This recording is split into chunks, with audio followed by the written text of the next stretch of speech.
പല പഠനങ്ങളും തെളിയിച്ചിരിക്കുന്നത് hair day സ്ഥിരമായി ഉപയോഗിച്ച് കഴിഞ്ഞാൽ പലതരത്തിലുള്ള ആരോഗ്യ പ്രശ്നങ്ങൾ ഉണ്ടാകാമെന്നുള്ളതാണ്. പ്രത്യേകിച്ചും PPD അടങ്ങിയിട്ടുള്ള ഹെയർ ഡേകൾ ഉപയോഗിക്കാനായിട്ട് പാടില്ല. എന്താണ് ഈ സാധനം ഉപയോഗിച്ചതിനുണ്ടെന്ന് പ്രശ്നങ്ങൾ?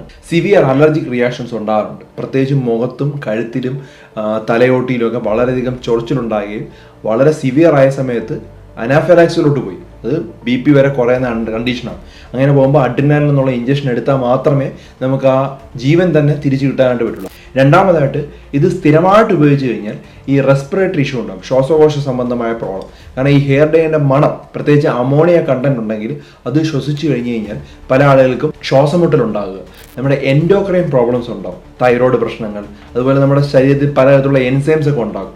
അതിലുള്ള ഏറ്റക്കുറച്ചിലുകളൊക്കെ ഇത് സ്ഥിരമായിട്ട് ഉപയോഗിക്കുന്ന ആളുകൾ കണ്ടെത്തിയിട്ടുണ്ട്. സ്ഥിരമായിട്ട് ഈ ഹെയർ ഡേ ഉപയോഗിച്ച് കഴിഞ്ഞാൽ മുടി പൊട്ടിപ്പോകാം, മുടി പൊഴിഞ്ഞു പോകാം, അതുപോലെ തന്നെ വരണ്ട മുടിയായിട്ട് മാറും. കാരണം ഇതെല്ലാം സ്ട്രോങ് കെമിക്കലാണ്. എന്തുകൊണ്ട് ഹെയർ ഡേ ഇത്തരത്തിലുള്ള PPD ഒഴിവാക്കണമെന്നുള്ളൊരു ബെസ്റ്റ് ഒരു കാരണം പറയാം. ഇത് പോസിബിൾ ലിങ്ക് ഇപ്പോൾ കണ്ടെത്തിയാണ് ബ്ലാഡർ ക്യാൻസർ ഉണ്ടാക്കാന്നുള്ളത്. ഹെയർ ഡേ വർഷങ്ങളോളം ഉപയോഗിച്ച ആളുകളിൽ ബ്ലാഡർ ക്യാൻസർ കൂടുന്നതായിട്ട് പല പഠനങ്ങളുണ്ട്. നോൺ ഹോഡ്കിൻസ് ലിംഫോമ എന്ന് പറഞ്ഞ അസുഖമുണ്ട്, NHL എന്ന് പറയും.